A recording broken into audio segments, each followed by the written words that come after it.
Backslash, ये chapter है heredity.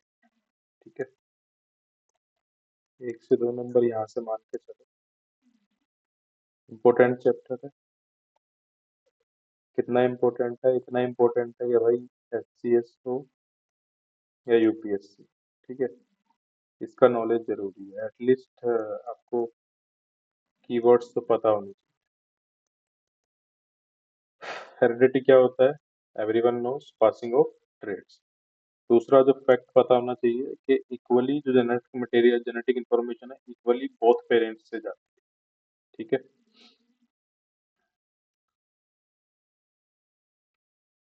ये हम बाद में देखते हैं। हम्म फादर ऑफ जेनेटिक्स है अपने मेंडल। मेंडल भाई साहब ने क्या किया था? पी प्लांट्स पे रिसर्च करी थी। ठीक है, अगेन मेंडल ने ये बोला था कि both parents equally contribute to the inheritance of the trait.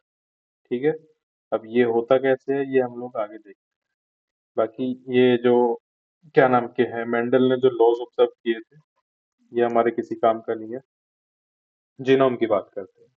Now keyword ये समझो कि जीनो, what is genome? Genome is nothing but complete set of DNA. और एक डीएनए में कितने क्या नाम के बेस पेयर्स हो सकते हैं? More than 3 billion. ये डाटा याद रखो, 3 बिलियन, मोर देन 3 बिलियन।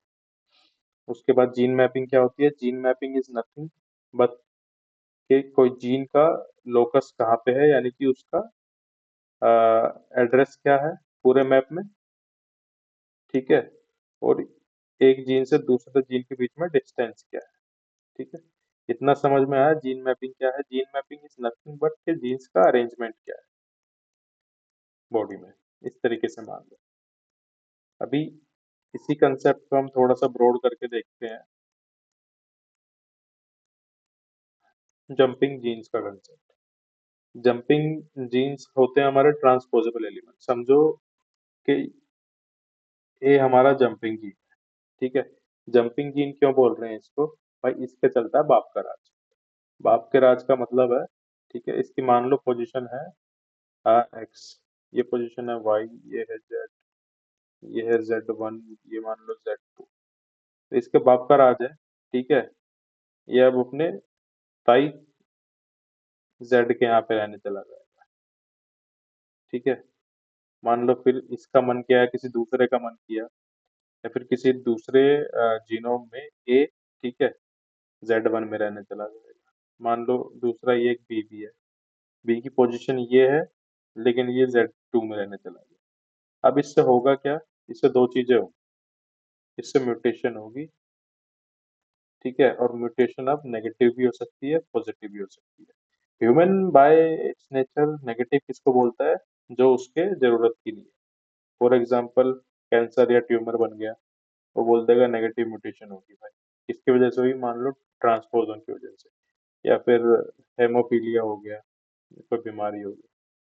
ठीक है, पॉजिटिव किसको बोलता है? मान लो ब्लू आइज हो गई, रेड आइज हो गई, ठीक है, पंख निकल आए किसी के, चमत्कार बोल देंगे। समझ रहे हो? तो ये जंपिंग जीन का क्या नाम के कंसेप्ट है लेमन में। बाकी ये जो एलिमेंट है इसको फर्स्ट आइडेंटिफाई किसने किया था? बारबारा मैकक्लिंटोक ने, और उसको नोबेल प्राइज भी मिला था 1983। उसके अलावा एग्जाम एग्जाम में आ सकता है स्पॉटेड सीड्स इन मेज। ठीक है, किसके वजह से है? डायरेक्ट क्वेश्चन बने स्टेटमेंट बनेगा तो जंपिंग जीन्स की वजह से। ठीक है, almost half over DNA sequence are made of jumping genes. Statement आ भी जाए तो करेक्ट कर दे, बाकी देंगे नहीं वो लोग। अब देखते हैं न्यूक्लिक एसिड। एक सीधा क्वेश्चन बन सकता है, nucleic acid is overall nucleic acid is other name of DNA, that is deoxyribonucleic acid. Nucleic acid is other name of your RNA, लेकिन न्यूक्लिक एसिड क्या है? DNA plus RNA is nucleic acid. ठीक है, अब क्या नाम की है, बात ये है कि ये बने किसके होते हैं, तो इसके 3 कंपोनेंट्स होते हैं, sugar, phosphate, nitrogen. 5 carbon sugar, A phosphate and nitrogen. Simple statement बन सकती है यहाँ से। नाइट्रोजन बेस के क्या नाम के 2 टाइप होते हैं, प्यूरिन, पायरिमिडिन। प्यूरिन हमारा एडेनाइन और गुआनाइन से होता है, पायरिमिडिन हमारा साइटोसिन, थायमाइन, यूरेसिल होता है। ठीक है, ये अभी तक पूछा नहीं गया है, ठीक है, बिकॉज ये थोड़ा सा टेक्निकल हो जाता है और हमारे जो ये एग्जाम से ये जनरल है, लेकिन हम अपनी नॉलेज के लिए देख लेते हैं। याद कैसे करना है नाइट्रोजन बेसिस के 2 ग्रुप को, प्यूरिन, पायरिमिडिन, इतना याद रह जाएगा। प्यूरीन में कौन से वाले क्या नाम बेसिस आ रहे हैं जिसके पीछे 9 लग रहा है, राइन 9, इस तरीके से याद करो। प्यूराइन, एडेनाइन, ग्वानाइन, सिंपल। पायरामिडीन में कौन से आ रहे हैं, अदर 3। अब अदर 3 कौन से हैं, साइटोसाइन, थायमाइन, यूरासिल। अब साइटोसाइन किस में मिलता है, साइटोसिन आपका मिलता है डीएनए आरएनए दोनों। थायमाइन आपका किस में मिलता है, थायमाइन सिर्फ डीएनए में मिलता है, यूरासिल आपका आरएनए में। तो आपने को ये पूरा किस तरीके से याद होगा, न्यूक्लिक एसिड, आप nucleic acid is equal to DNA plus RNA, और इनके 3 बेसिक कंपोनेंट्स जो है वो है 5 carbon sugar, phosphate and nitrogen base. Nitrogen base के जो 2 पार्ट्स है, purine, purine and pyrimidine. Purine के जो 2 बेसिस हैं, एडेनाइन, गुआनाइन। पायरामिडिन के जो 2 बेसिस, साइटोसिन, थायमाइन, यूरेसिल।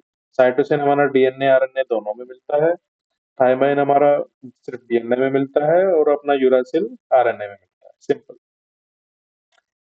अब जो पेंटोस शुगर की बात होती है, पेंटोस शुगर अगर डीएनए में मिल जाए तो डीऑक्सीराइबोस शुगर, डीऑक्सीराइबोस शुगर हो जाती है। और यही पेंटोस शुगर जब आरएनए में मिलती है तो राइबोस शुगर होती है। ठीक है, अब एक स्टेप की बात आती है जो हम जीन एडिटिंग में पढ़ते हैं, एक्चुअली यहाँ पे सिर्फ इतना ही दे रखा है कि डीएनए से आरएनए के कन्वर्जन को ट्रांसक्रिप्शन बोलते हैं, आरएनए से डीएनए को रिवर्स ट्रांसक्रिप्शन बोलते हैं। कभी जीन एडिटिंग अगर पढ़ाना पड़ा, ठीक है, तो मैं बता दूंगा, 3-4 स्टेप्स हैं, वही है। हालांकि यूपीएससी में वो लोग पूछते हैं, ठीक है, स्टेट की चीज में मैंने अभी तक नहीं देखा। DNA first identified by Frederick. Double helix model होता है डीएनए का, किसने दिया था, वॉटसन ने दिया था, वॉटसन एंड क्रिक ने 1953 में। उसके अलावा ये सेल्फ अंडरस्टूड है। हाँ, अब एक ये चीज और है,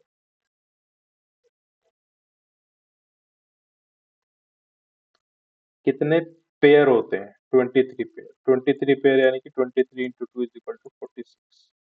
ठीक है, फीमेल में होता है एक्स एक्स, मेल में होता है एक्स वाई, दैट्स ऑल। यानी कि हमारे पास 22 पेयर सेम है, चाहे मेल हो या फीमेल हो। ठीक है, लेकिन 23rd पेयर जो है, अगर वो एक्स एक्स हुआ तो फीमेल बनेगी, एक्स वाई हुआ तो मेल बनेगा, दैट्स इट। उसके बाद हमारे पास टर्म्स हैं, gene, basic unit of inheritance. Chromosome कहाँ होता है, क्रोमोसोम हमारा न्यूक्लियस में होता है, simple. Genotype, phenotype. Genotype is nothing but genotype and phenotype. अब जीनोटाइप को आप इस तरीके से देखो कि जो जीन्स आए हैं, ठीक है, वो हमारे जीनोटाइप मान लो। अब वो जीन्स का जो एक्सप्रेशन बाहर दिखाई देगा वो हमारा फिनोटाइप। अब पढ़ के देखो तो it is the complete heritable genetic identity. Heritable genetic identity यानी कि जो हमारे जीन्स आए, that is actual setup of allele. ठीक है, phenotype, description of the actual physical अपना करेक्टरिस्टिक्स। मान लो ब्लू आइज, ठीक है, ब्लू आइज के कौन सा एलेल या जीन्स आए हैं, ठीक है, कौन सा डोमिनेंट है, कौन सा रिसेसिव है, कौन सा एक्सप्रेस हो रहा है, दैट इज अवर जीनोटाइप। अब क्या एक्सप्रेस हो रहा है, सो क्या डिस्क्रिप्शन है, किसी की ब्लू आइज है, किसी की येलो आइज है, किसी की रेड आइज है, किसी की आइज ही नहीं है, ठीक है, that is our phenotype. Allele क्या होता है, that is alternative forms of gene which arise as a result of mutation, they are found in same place on the chromosome, affect some characteristics और trait but in alternative forms. अब alternative forms का मतलब है कि मान लो ये एक LL है, ठीक है, जो लंबी हाइट के लिए, ये दूसरा एलएल है जो छोटी हाइट के लिए, ठीक है। अब अगर ये प्रेजेंट है तो ये एक्सप्रेस नहीं होगा, और अगर ये प्रेजेंट नहीं है, ठीक है, तो ये एक्सप्रेस हो जाएगा, ये वाला। That is concept of near by आपका डोमिनेंट और रिसेसिव। तो dominant L recessive L. Dominant L when L affect the phenotype of an organism, that then it is dominant allele, and recessive is one। ठीक है। जब dominant present नहीं होता, ठीक है, तब वो एक्सप्रेस होता है, तब वो जीनोटाइप को, यानी कि क्या नाम के है, हमारी जेनेटिक आइडेंटिटी है उसको अफेक्ट करता है, ठीक है, तब वो रिसेसिव होता है। अब होमोजाइगस और हेटेरोजाइगस समझ लो। होमोजाइगस यानी कि होमो मतलब सेम, यानी कि दोनों एलेल लंबी हाइट वाले हो, ठीक है। हेटेरो यानी कि दोनों एलेल सेम नहीं है, एक लंबी का है एक छोटी का है, ठीक है। अब कौन सा एक्सप्रेस होगा कौन सा एक्सप्रेस होगा, दैट इज अनदर थिंग। बाकी टर्म्स यही है। और ये भी चैप्टर हमने लगभग लगभग 2 4 5 1 लगभग 10 मिनट